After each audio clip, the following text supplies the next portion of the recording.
নমস্কার বন্ধুরা, এই চ্যানেলে আরেকটি পর্বে তোমাদের সবাইকে স্বাগত। তো বন্ধুরা, তোমরা কেমন আছো? আশা করি দেশ কিংবা দেশের বাইরে যে যেখান থেকে আমার এই ভিডিওটা দেখছো তারা সবাই ভালো আছো এবং সুস্থ আছো। তো বন্ধুরা, প্রতিদিনের কাজগুলো যদি আমরা কিছু টিপস ফলো করে কাজ করি তাহলে কিন্তু সংসারে কিছুটা আয়ও হয় এবং নিজেদের জন্য কিছুটা সময়ও বের করতে পারি। তারই কিছু জানা অজানা টিপস নিয়ে চলে এসেছি। তো চলো বন্ধুরা, দেরি না করে টিপসগুলো দেখে ফেলি এবং টিপসগুলো কেমন লাগে অবশ্যই কমেন্ট করে জানিয়ে দিও। বন্ধুরা, আমরা যখন ছোট আয়নাগুলো ব্যবহার করি তো ছোট আয়নাগুলো কিছুদিন পর পর কিন্তু এই আয়নাগুলোকে পরিষ্কার করতে হয়, তা না হলেও কিন্তু প্রচণ্ড ধুলো বালি দেখো ভর্তি হয়ে যায়। আর এটা যে ধুলোবালি হয়ে গেলে দেখতেও ভালো লাগে না, আর মুখও ভালো করে দেখা যায় না। সিঁদুর পরতে গেলে আমাদের ছোট আয়নার প্রয়োজন পড়ে, তখন কিন্তু ছোট আয়না দিয়ে কিন্তু ভালো করে দেখতেও পাওয়া যায় না। তো দেখতেই পাচ্ছ কতটা নোংরা পড়েছে আয়নাটাতে। তো কিভাবে আমরা খুব সহজে এটাকে পরিষ্কার চকচকে করে নিতে পারি তারই একটি ছোট টিপস তোমাদের কাছে শেয়ার করব। আশা করি তোমাদের ভালো লাগবে। আমাদের ঘরে রাখা জিনিস দিয়েই কিন্তু আমরা খুব সুন্দরভাবে এটাকে পরিষ্কার করে নিতে পারবো। একদম খরচ কিন্তু একদমই হবে না। তো এর জন্য নিতে হবে, দেখো বন্ধুরা, ভ্যাসলিন। সামান্য পরিমাণ একটু ভ্যাসলিন নিয়েই এটা যদি আমরা একটু ঘষে দেই তাহলে কিন্তু আমাদের খুব সুন্দর পরিষ্কার চকচকে ঝকঝকে হয়ে যাবে। তো দেখতেই পাচ্ছ আমি ভ্যাসলিন নিয়ে কিন্তু এটার মধ্যে আঙুলের মাথা দিয়ে ভালো করে লাগিয়ে দিচ্ছি। প্রথমে সব জায়গাটাতে লাগিয়ে দিচ্ছি, লাগিয়ে দিয়ে তারপরে এখানে তোমরা চাইলে তুলো ব্যবহার করতে পারো, সুতির কাপড়ও ব্যবহার করতে পারো, দিয়ে এটাকে মোছার জন্য চেষ্টা করতে। তো আমি যেহেতু ব্যাগ কেটে রেখেছি আমি এইগুলো কাজ করার জন্য, তো আমি সেইটা দিয়েই কিন্তু এইটা ভালো করে মুছে নেব। তো দেখো এটা দিয়ে কিন্তু আমি খুব সুন্দর করে এখন মুছে নিচ্ছি, আর মুছে নিয়ে তোমাদেরকে দেখাবো কতটা পরিষ্কার হয়েছে এই আয়নাটা। একদম নতুনের মতো চকচক করতে থাকবে। আর কিন্তু দেখতেই পাচ্ছিলে প্রথমে কিন্তু দেখাই যাচ্ছিল না ঠিক মতো, এখন কিন্তু পরিষ্কার করার পর খুব সুন্দরভাবে এটা দিয়ে দেখা যাবে। আশা করি তোমাদের এই টিপসটি অনেক বেশি ভালো লেগেছে এবং কাজে লেগেছে। তো ভালো লাগলে একটা লাইক করে দিও। তো দেখো বন্ধুরা, খুব সুন্দর কিন্তু পরিষ্কার হয়ে গেছে। আর ঘরের একটি সামান্য জিনিস দিয়ে কিন্তু খুব সুন্দরভাবে আমরা আয়নাটাকে পরিষ্কার করে নিতে পারলাম। চলো বন্ধুরা, তাহলে আমরা পরবর্তী টিপসটা রয়েছে সেটা দেখে নিই। তো বন্ধুরা, আমরা তো রান্নাঘরে কিন্তু আমরা অনেকেই মোবাইল ব্যবহার করি। রান্না করতে করতে হয়তো গান শুনতে থাকি, বা রান্না করতে করতে কোনো রেসিপি দেখি। যে কোনো আমরা রান্নাঘরে কিন্তু অনেক কারণবশতই আমরা মোবাইলটাকে ইউজ করে থাকি। তো মোবাইল স্ট্যান্ডের কিন্তু আমাদের দরকার পড়ে, কিন্তু মোবাইল স্ট্যান্ড যে সবার ঘরে রয়েছে বা মোবাইল স্ট্যান্ড কাজে ব্যবহার করতে পারবে, রান্নাঘরে ব্যবহার করতে পারবে তার তো কোনো কথা নেই।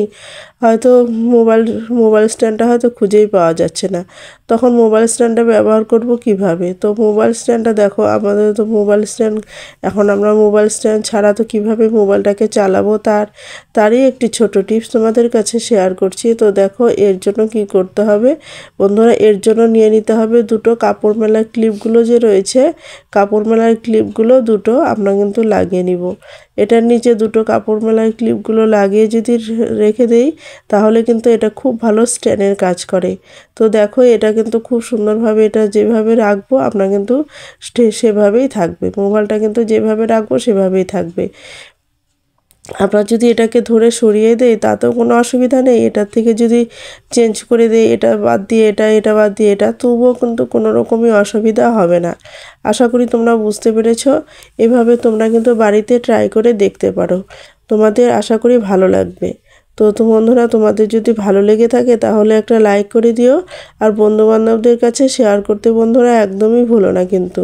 আর তোমরা কমেন্ট করে জানিয়ে দিও দেশের কোন কোন জায়গা থেকে আমার এই ভিডিওটা দেখছো, আর তাহলে আমি বুঝতে পারবো তখন দেশের কোন কোন জায়গায় আমার বন্ধুরা রয়েছে। তো চলো বন্ধুরা, আমরা পরবর্তী টিপসটা দেখে নিই। তো বন্ধুরা, আমরা প্রত্যেক মহিলারাই নেল পালিশ পরতে পছন্দ করি, কিন্তু নেল পালিশ পরতে গিয়ে হয়তো আজ পরলাম, পরার পর নেল পালিশটা রেখে দিলাম। নেল পালিশটা রেখে দেওয়ার পর আবার কিছুদিন পর আবার যখন বের করে নেল পালিশটা দিব তখন হয়তো মুখটা আটকে গেছে। আর এতটাই জোর শক্তভাবে আটকে গেছে, এটার মধ্যে অনেক যুদ্ধ করার ফলেও এটা কিন্তু খোলা যায় না, খুব কষ্ট করে খুলতে হয়। দেখতেই পাচ্ছ খুব কষ্ট করে কিন্তু খুলতে হচ্ছে। আর এতটা কষ্ট করে খুলতে হয় যে তখন কিন্তু বিরক্তি লেগে যায়। তো দেখো তখন এটা কিসের জন্য হয় বন্ধুরা, এটা যে নেল পালিশগুলো গড়ে পড়ে গিয়ে কিন্তু এই জায়গাটা কিন্তু শুকিয়ে নেল পালিশটা আঠার মতো আটকে যায়। তো এইভাবে যাতে না হয় তারই একটি ছোট টিপস তোমার কাছে শেয়ার করছি তোমাদের কাছে। তো দেখো এর জন্য কি করতে হবে, বোরোলিন নিয়ে নিতে হবে। সামান্য পরিমাণ বোরোলিন যদি তোমরা এইভাবে ঘষে এই মুখটার মধ্যে লাগিয়ে রাখো না বন্ধুরা, তাহলে কিন্তু এই ঘটনাটা কিন্তু একদমই আর ঘটবে না। তোমরা খুব সহজে খুলতেও পারবে, আবার খুব সহজে লাগাতেও পারবে, কোনো রকমই অসুবিধা হবে না এভাবে করলে। আশা করি তোমাদের এই টিপসটি অনেক বেশি কাজে লেগেছে। তো দেখো খুব সুন্দরভাবে লাগানো গেল, আবার খুব সুন্দরভাবে খোলাও যাচ্ছে, কোনো রকমই অসুবিধা হচ্ছে না। তো বন্ধুরা তোমাদের কাছে কেমন লেগেছে টিপসটি?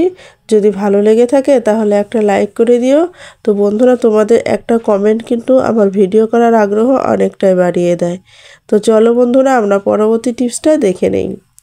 তো বন্ধুরা আমরা যখন টিপ পড়ি তখন কিন্তু টিপ পড়তে অনেকেরই আছে যে টিপ পড়তে টিপ পড়ার যে জায়গাটা রয়েছে সেই জায়গাটা একদম সাদা হয়ে যায়। সাদা হয়ে গেলে ফলে কি হয়, এই জায়গাটা সাদা হয়ে গেলে অনেক সময় ঘা হয়ে যায়, চুলকোতে থাকে, র্যাশ হয়ে যায়। এইভাবে কিন্তু ঘটনাটা কিন্তু ঘটে থাকে অনেকের সাথেই। তো কি করলে এই ঘটনাটা ঘটবে না তারই একটি ছোট টিপস তোমাদের কাছে শেয়ার করছি। তো বন্ধুরা তো অনেকেই জানো নারকেল তেল দিলে কিন্তু হয়। তো নারকেল তেল ছাড়াও যে আর একটা জিনিস দিলেও হয়, সেটা তোমরা কি জানো? তো আজকে জেনে নাও। তো এর জন্য কি করতে হবে বন্ধুরা, এর জন্য নিয়ে নিতে হবে সামান্য পরিমাণে বোরোলিন।